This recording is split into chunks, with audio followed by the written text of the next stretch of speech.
¿Qué tal? ¿Cómo están? Buenas noches con todos. Esto es Psicoanálisis con Contreras y vamos a hablar hoy día también de psicoanálisis.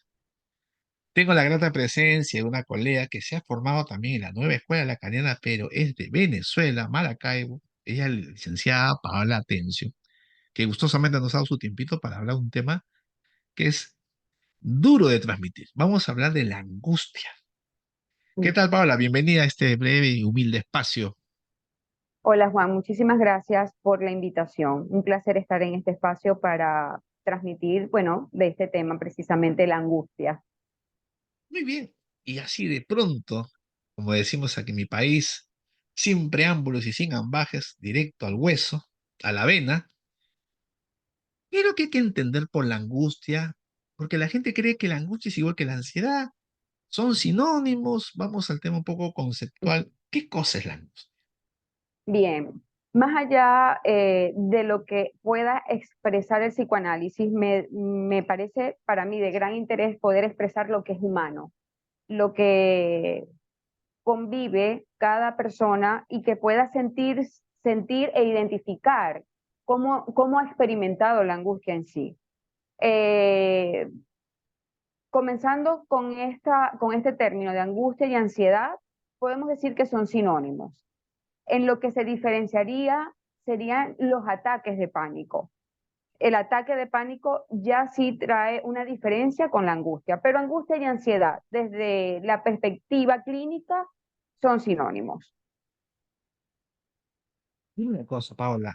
Y a razón del COVID, de las situaciones un poco, digamos, difíciles en nuestros países, económicamente, políticamente, algo tienen que ver con esta exacerbación del cuadro clínico. Ahora, mucha gente sufre de ataques de pánico, de ansiedad. El consultorio está lleno de temas de amor, Ujú, pero ujú, ahora también están dando mucha gente joven, ujú. sobre todo, que viene con diagnósticos de ansiedad generalizada, ataques de pánico, fobias, todo un Exacto. espectro relacionado con la ansiedad. ¿Cuál sería su explicación? ¿Por qué ha habido esta alza, este incremento en estos últimos años? Bueno, la angustia, los síntomas de angustia, el diagnóstico de angustia ha crecido tanto al punto de traspasar el de depresión, que era el que era Así es. común, ¿no? El que era más diagnosticado era la depresión. Y tenemos una época donde la angustia ha traspasado ese diagnóstico, que es lo que más se nos presenta en la clínica. En mi perspectiva clínica puedo dar cuenta que lo que ha producido que la angustia esté tan exacerbada puede ser también un intento de la época de precisamente apuntar a estar bien, a estar saludable y a mirar la tristeza, la preocupación, aquellos malestares como un punto negativo que hay que curar. Entonces hay como una urgencia de curar la falta, el vacío existencial, utilizando términos que se presentan en el común, ¿verdad? El vacío, la falta, la inconformidad, si estoy triste, si estoy preocupado, si tengo incertidumbre, todo eso hay en la época, un empuje de taparlo, de ver eso como algo negativo y hay que estar bien. Y al taparlo con urgencia, lo que viene es un alto consumo, bien sea de cosas materiales o de experiencias, pero que no llegan a, a curar. Se muteó tu micrófono. Disculpe, Ahora sí, ahora sí. ese sentimiento de angustia. Entonces, resulta que pues esto eh, viene a ocasionar ese impulso de estar bien y de mirar todos estos sentimientos como algo negativo que tenemos que quitar, no se atraviesan, por el contrario, vamos a taponarlo. ¿Y qué pasa? Que reaparece la angustia con más fuerza, Mm. reaparece la Ent- angustia con ataques de pánico, que ya viene siendo también como el punto máximo de mm. sentir a la angustia. Es interesante lo que dices, Paola. Me gustó porque estás haciendo referencia a un tema interesante. Porque Cuanto mayor la exigencia de la felicidad, la normalidad, la completud, mayor el esfuerzo por negar lo que probablemente por proceso natural o en todo caso por devenir, habría que dejarlo estar para entenderlo. Y eso hace que se exacerbe más por la presión al no asumirlo, no tomar conciencia, no tenerlo en casa por un tiempo, porque son emociones propias de la condición humana también, ¿no? Exactamente, son emociones propias de la condición humana. Es más, la angustia, si lo miramos en la historia, la angustia se comienza a mirar como una patología hace 100 años, pero antes, desde la filosofía, los Mm. filósofos no veían la angustia como una patología, veían el sentimiento, la experiencia, vamos a llamarlo experiencia, ¿no? Como porque es una experiencia, es algo que la persona experimenta en el cuerpo. Entonces, está del lado de la experiencia. Siento palpitaciones, siento sudoración, me siento agitado. Cuando el paciente viene a hablar de la angustia, de lo que habla primero es de lo que siente en el cuerpo. Es, Es por donde se inicia para poder trabajar la angustia. Y en la filosofía, pues los filósofos griegos hablaban de esta experiencia como un paso a la libertad, no lo Ujú. veían como un trastorno. Es hace 100 años que se comienza a ver la angustia como un trastorno o como una patología o una sintomatología, Ya. dependiendo del enfoque que le demos. Ya, para, ¿te acuerdas de todos estos existencialistas franceses, bueno, franceses, en fin, pero antes incluso de Jean-Paul Sartre, la angustia es el vértigo de la libertad, ¿no? El vértigo de la libertad, exactamente. Kierkegaard, creo que Kierkegaard, bueno, en fin. Sí, Bueno, exacto. Él es el que refiere precisamente, Kierkegaard habla de que la angustia, más hay una frase, la angustia es el mareo de la libertad. mira, Decía, vértigo, mareo, sí, bueno, vamos por ahí. ujú, ujú, Paula, entrando ya al tema clínico, que es lo que nos interesa y que la gente quiere escuchar, la pregunta del millón. Hay pausa, ya digamos que son factores que influyen, ¿no? El discurso de la época, en que hay que ser normal, feliz, no hay que estar negativos, pero no solo es ese factor, ¿no? Eso es algo que coadyuva, pero ya yendo al plano del sujeto mismo, ¿cuál es la causa, el origen de la angustia? ujú. ¿Qué dice el psicoanálisis? ¿Cuál es la explicación que da de entender su origen? Bueno, yo diría que el psicoanálisis nos invita a, si yo te hablo de lo que dice el psicoanálisis sobre la causa de la angustia, más bien te podría hablar de cómo intervenirla, ¿no? Porque la causa de la angustia no está dicha por el psicoanálisis, está dicha por lo humano, o sea, por la propia experiencia humana. Eh, la causa de la angustia, sin duda, es personal. Es algo que tenemos que mirar en cada persona que se nos acerca viviendo esta experiencia. ¿Cuál es la causa? ¿Qué le causa angustia a esta persona? Si bien es cierto, el psicoanálisis nos da referencias, nos da un recorrido para decir por dónde podemos mirar clínicamente y que, bueno, cuando se presenta esto en la clínica, constatamos que es una vía, es lo siguiente. La causa es ante, es un paso ante el deseo, ante algo que se desea. Esa libertad, precisamente, que habla la filosofía como miraba en la angustia, cuando está a ese paso de la abertura de lo que deseas, se puede experimentar la angustia. Por ejemplo, Lacan refería, Freud decía que la angustia es un afecto, más que llamarlo emoción o sentimiento, es un afecto porque afecta el cuerpo y que era a causa de algo que se perdió. Entonces, cuando la persona está ante alguna posibilidad de perder algo, un reconocimiento de alguien, por ejemplo, por eso también los duelos de pareja, o hasta los duelos pues de lutos, de duelos de pérdidas de familia, hay angustia, a veces se experimenta con angustia, porque se pierde algo de lo que tú eras para esa persona, ¿no? Entonces, eso decía Freud, cuando estamos ante la posibilidad de perder, aparece la angustia. Para Lacan, decía, bueno, ya venimos con una pérdida. No es que vamos a perder algo, es que ya venimos con una pérdida, porque no podemos empezando porque no podemos explicarnos todo. Y ya nos falta, el lenguaje no da para explicar todo lo que sentimos.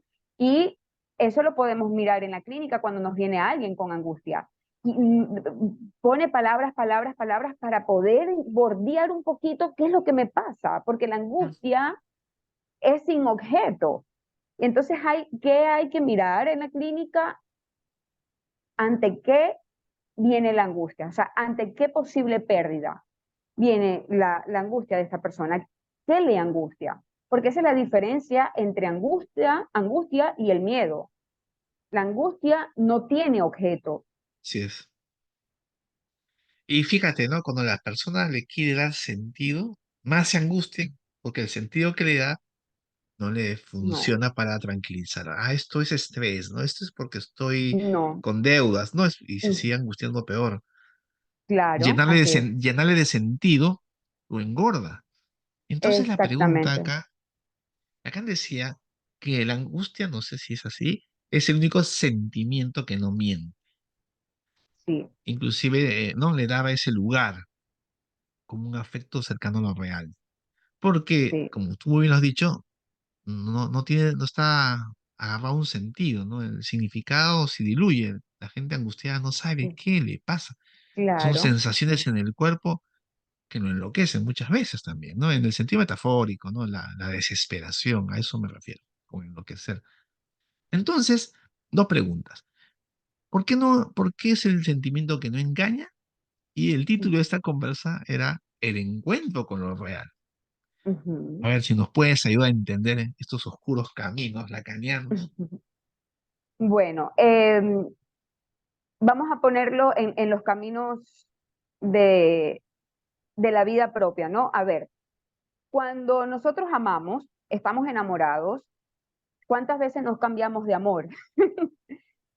Y no nos cambia ese sentimiento de amor a odio, que ves la otra cara del amor, indignación, amo a esta persona y ya después no la quiero.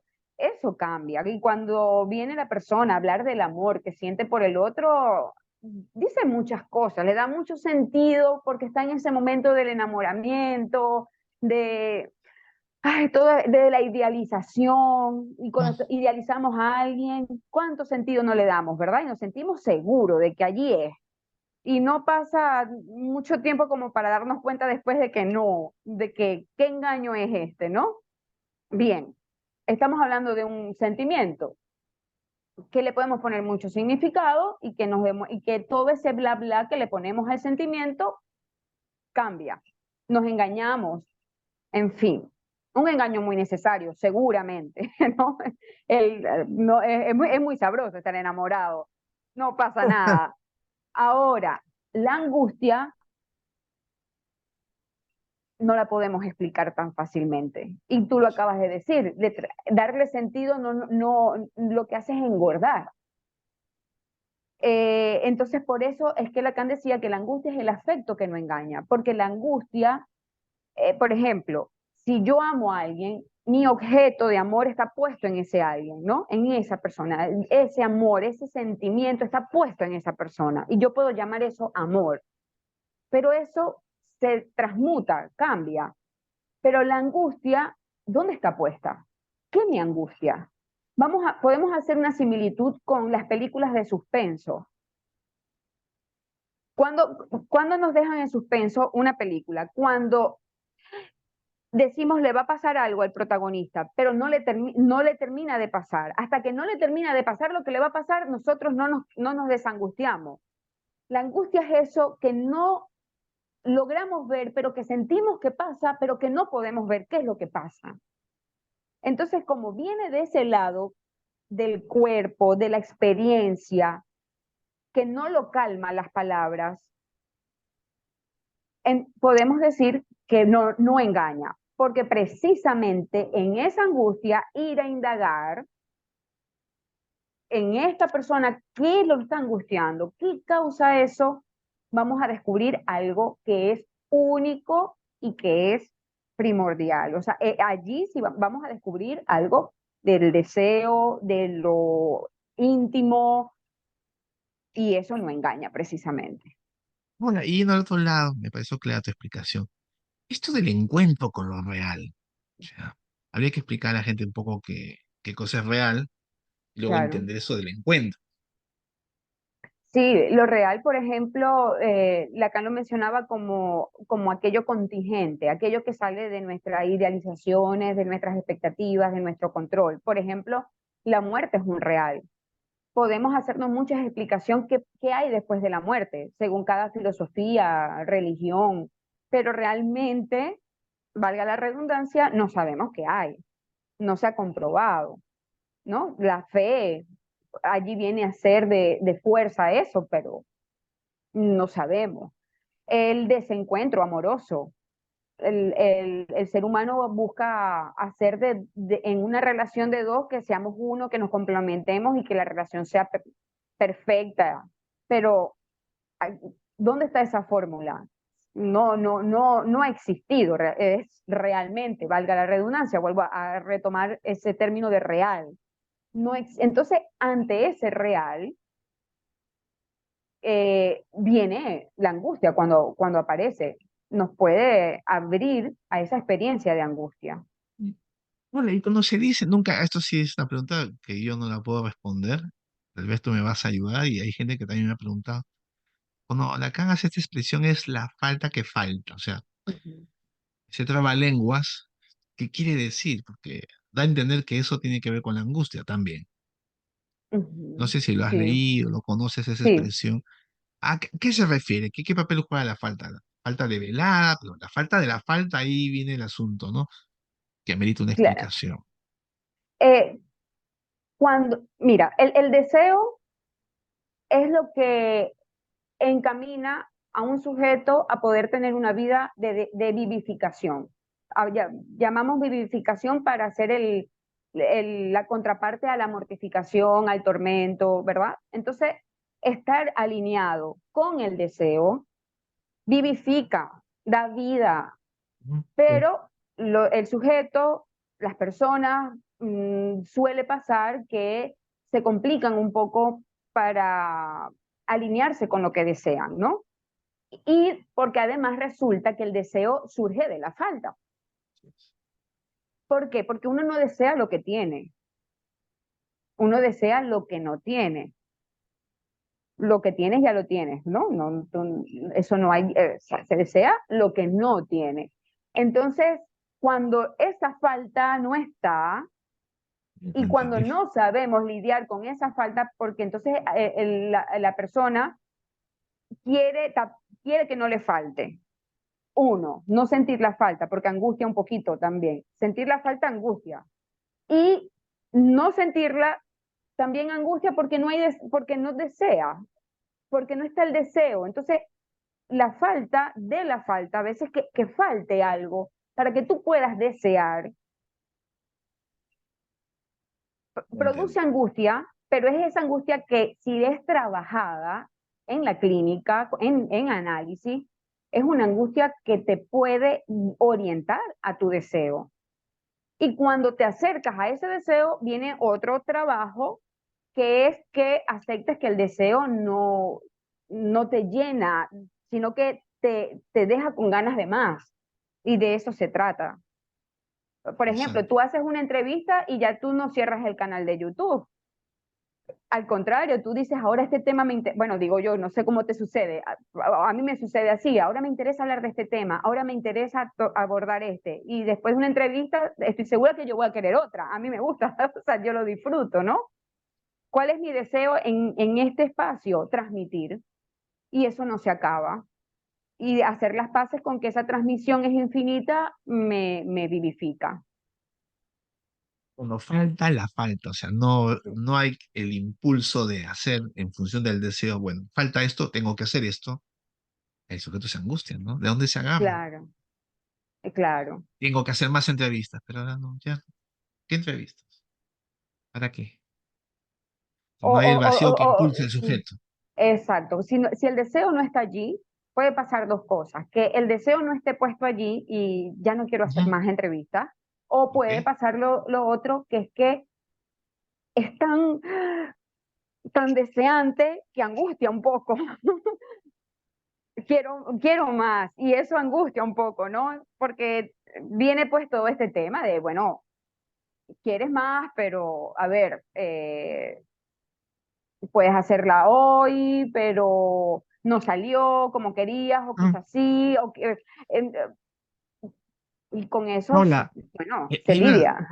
hay una frase contundente, mira quién lo dice, Marilyn Monroe, que fue muy Mm, minimizada, tiene una biblioteca hermosa, era una mujer que le gustaba leer, no solamente era una cara, un cuerpo bonito.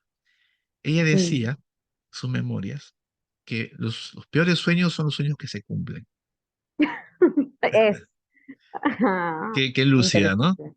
¿Por qué son los peores sueños? Porque justamente no era el sueño. Ya, esto era lo que tanto busqué, luché, lo conseguí. Vamos, no me genera lo que yo pensé, no encuentro lo que pensaba encontrar. Ahí el sujeto no se melancoliza ni se deprima, ahí se angustia. Sí, eso, ahí podríamos hacer la diferencia entre la nostalgia, la añoranza y la angustia, ¿no?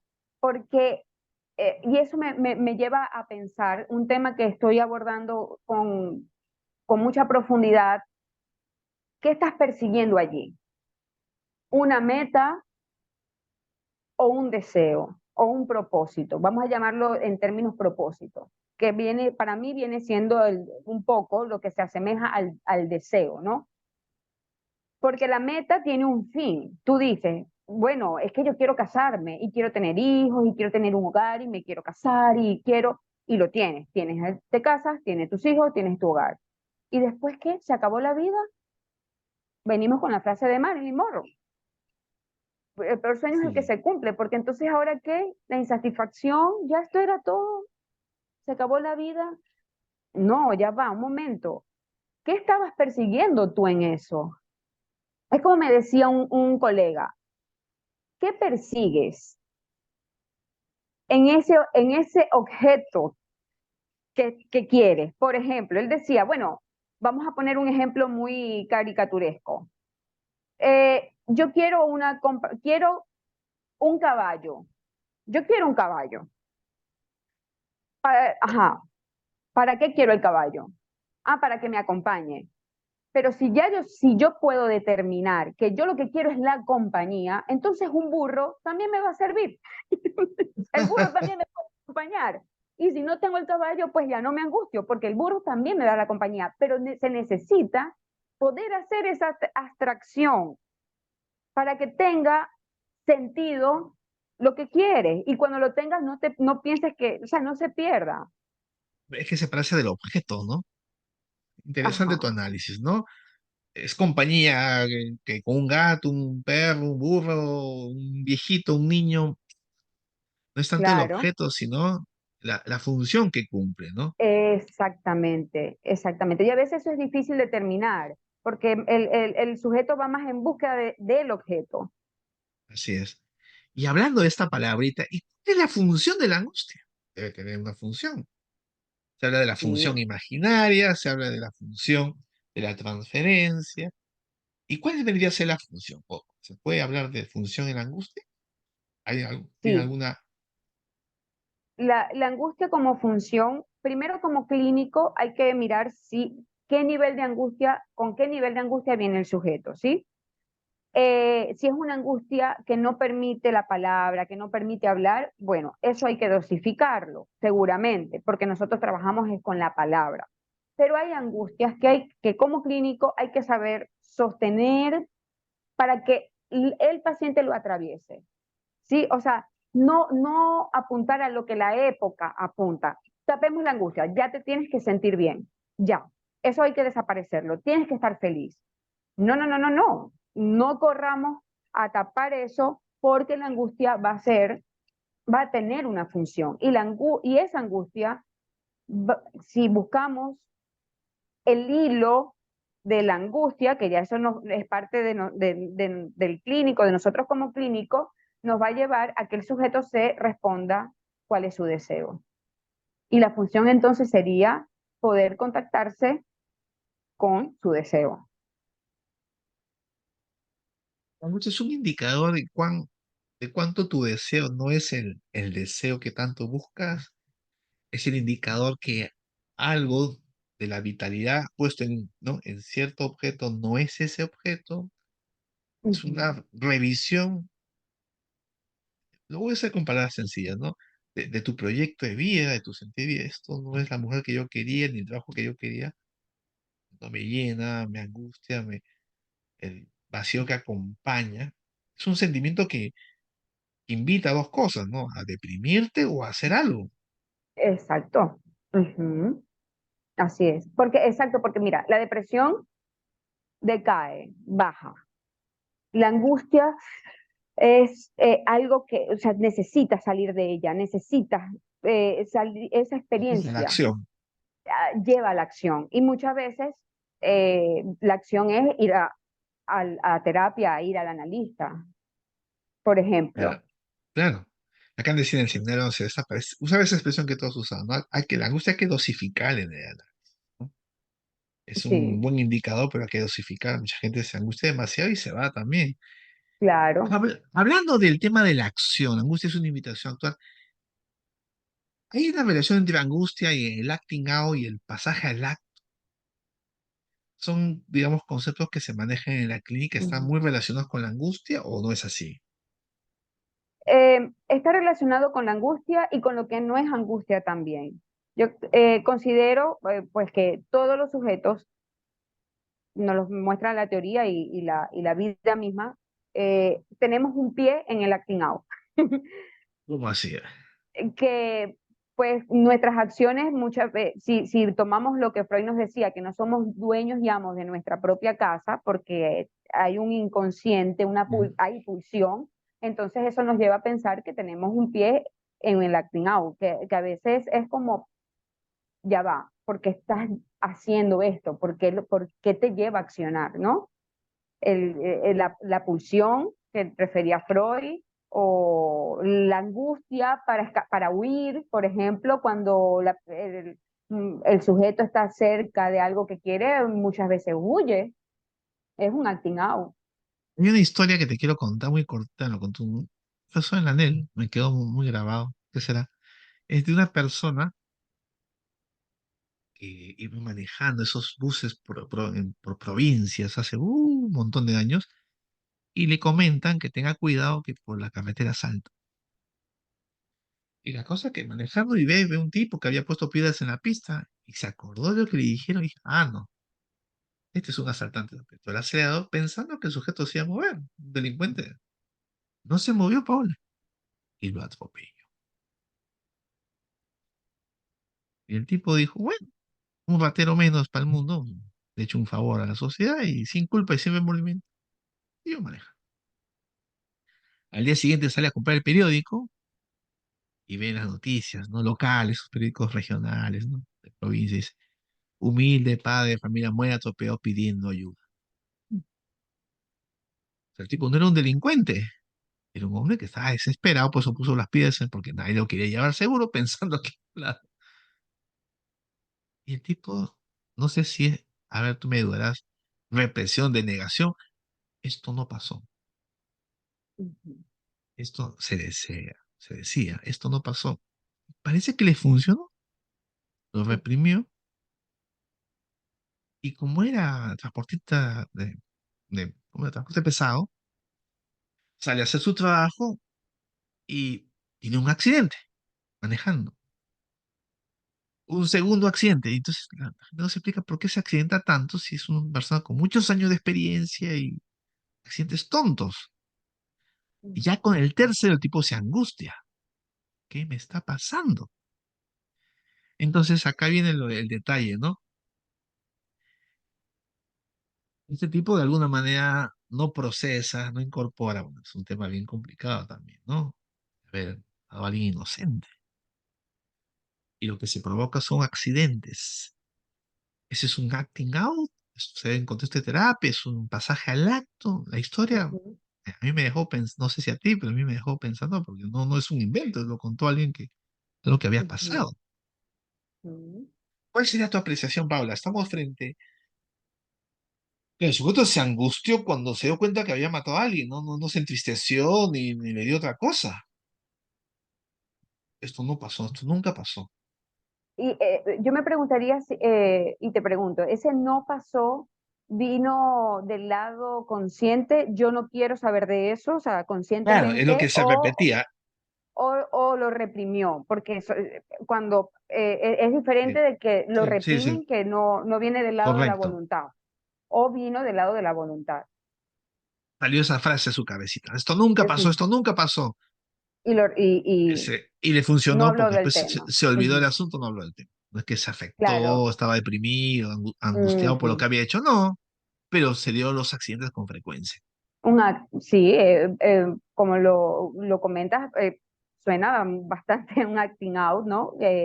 Esto que no soluciono, no, que yo ni voy a negar, sale por otra vía, Una acción sintomáticamente, una acción. Ujú. totalmente, ¿no?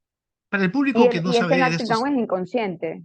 para el público que no entiende estos anglicismos de qué cosa es un acting out, qué cosa es un pasaje al acto, tal vez acá habría que ayudar un poco en precisar antes, Sí, ¿qué cosa es? acting out o pasaje al acto, ambos refiere a a esa acción que está mediada por la pulsión. La pulsión es aquello que no pasa por nuestra conciencia, que no está del lado de la voluntad, no está del lado del yo quiero hacer esto, yo quiero tener accidentes. Él no está diciendo eso, a él eso está pasando más allá de él. Entonces, ese acting out, ese pasaje al acto, está mediado por la pulsión que vamos a mirar, ¿no? ¿Qué historia tiene? Y en este caso, pues, la historia de la negación del accidente que tuvo. ¿No? En este caso, ¿no? La culpa inmensa inconsciente lo lleva, ¿no? A autocastigarse, querer Por matarse ejemplo, en un en, accidente. exacto, o sea, claro, ya en la narrativa que el paciente nos va a expresar, podemos determinar, podemos ubicar cómo lo vive él. En este caso, si tomando el término que tú acabas de plantear, por ejemplo, el autocastigarse es el acting out,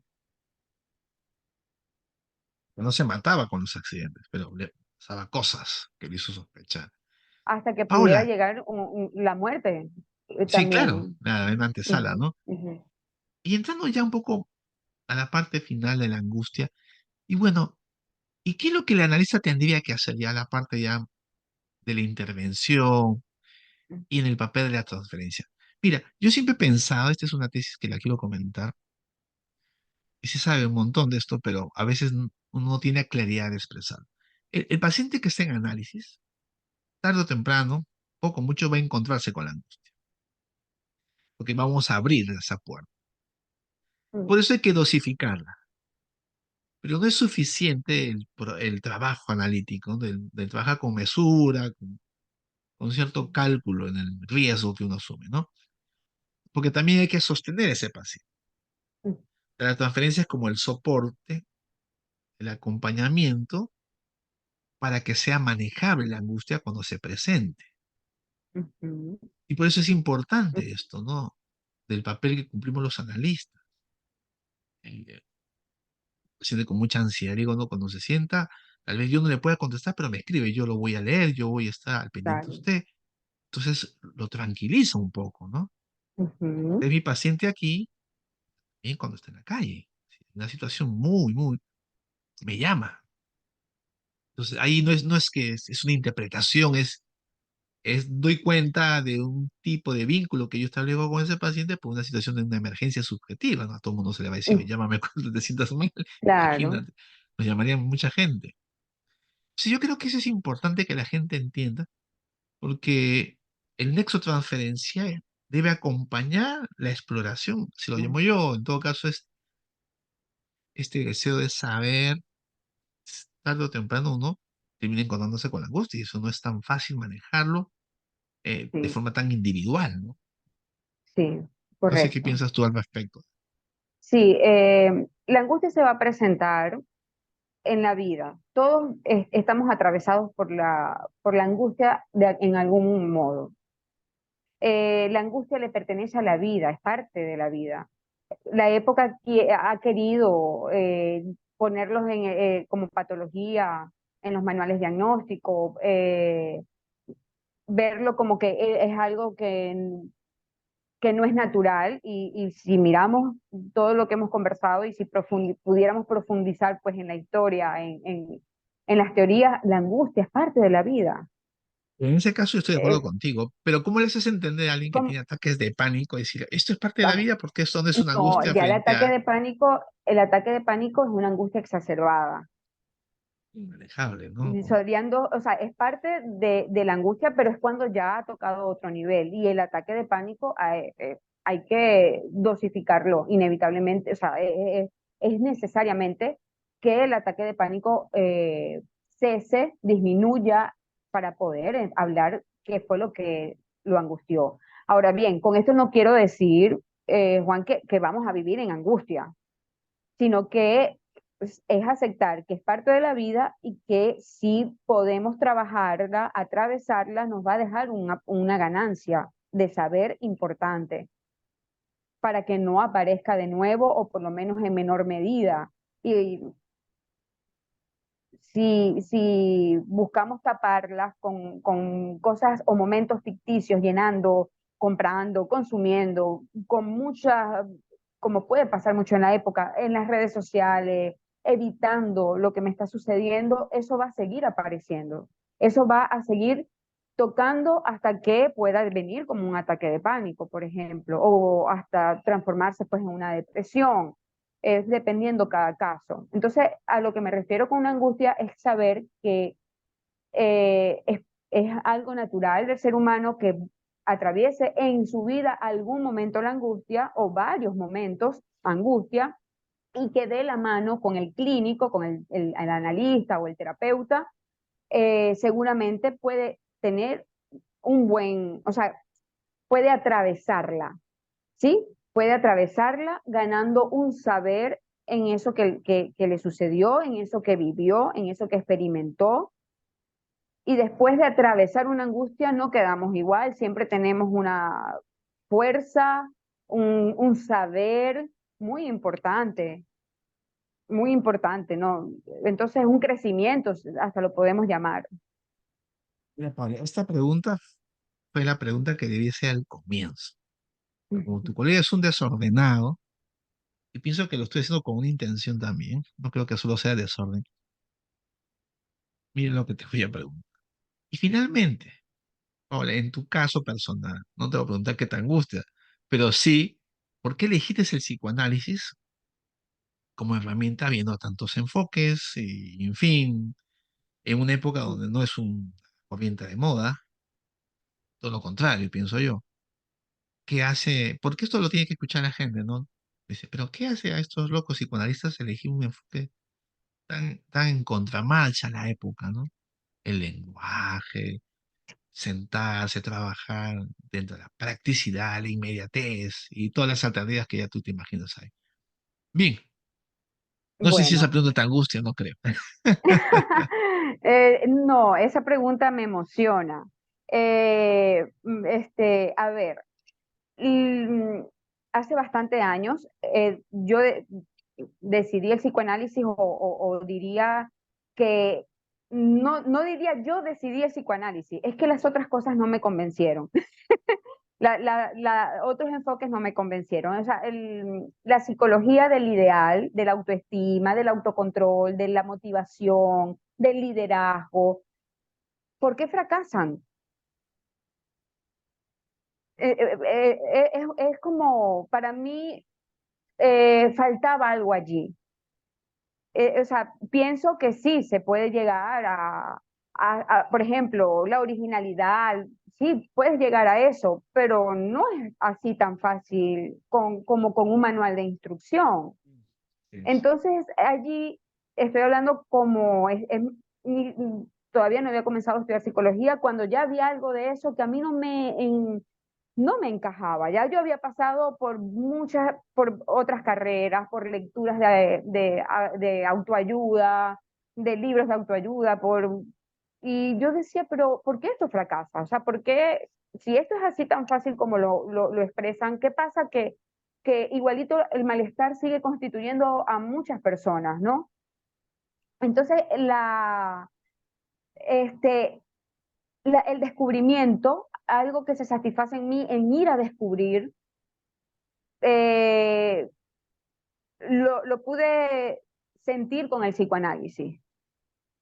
Y siento que me contactaba con lo real, con lo real, con la realidad, que hay algo más y es mirar. Entonces, el descubrimiento, lo singular, o sea, eso que es singular, que no está escrito en ningún libro de autoayuda, en ningún manual, que no es por esa vía, que la vía para el deseo no es esa. Eso es lo que me llevó a que tuviese un gusto por el psicoanálisis, que es diferente al placer, ¿no? Porque si siento placer, en algún momento voy a sentir displacer. No me pasa eso con el psicoanálisis, es un gusto, que es diferente al placer, es un gusto. Es que leo y allí se pone algo en mí que puedo no entenderlo en el momento, pero que quiero ir a descubrir. Muy Y bien. eso siempre puesto en lo humano, en la vida, en la cotidianidad. Para mí eso es Fíjate, sumamente importante. Freud escribió una biografía de Freud, de tantas que hay, y decía que Freud tenía dos características, ¿no? Una fe inquebrantable en la razón y una pasión por saber. Pero cuando dice la pasión por saber, no es simplemente el conocimiento, ¿no? Pueda- genial, ¿no? Ya, ¿cuántos idiomas? Porque en su época había gente genial como él, que pudo llegar un poco a lo que él descubrió. La diferencia, pero lo estoy tratando de traducir, él no lo dice así literal, que pudo cruzar la línea de la angustia frente a su propia verdad, cosa que otros tal ¡Ay, qué vez belleza! se detuvieron. Me Y encanta eso, Juan. Lo quiero, lo voy la a voy a pasar. tomar. Por favor, Y con me esa encanta. cita nos estamos despidiendo. Estuvo con nosotros Paola Atencio desde Venezuela, Maracaibo, ¿no, Paola? Sí, de Maracaibo, correcto. Bueno, colega, Maracucha. habrá oportunidad para repetir y hablar de otros temas no tan angustiantes como la angustia. Encantada, encantada. Bueno, Podemos hablar de lo que hay después de la angustia. ¿no? Lo que sigue después. Que Bueno, sigue, Paola, te exacto. agradezco el tiempo, tu esfuerzo y lo cómodo y bueno que hace esta conversación. Muy bien, Muchas muchas gracias. Que gracias. estos Cuídese espacios usted. nos unan. Así es, Gracias. cuídese, Paola, un gran abrazo y con nuestros públicos hasta otra oportunidad. Buenas noches con todos. Nos vemos, bye bye, chao, Chao. chao.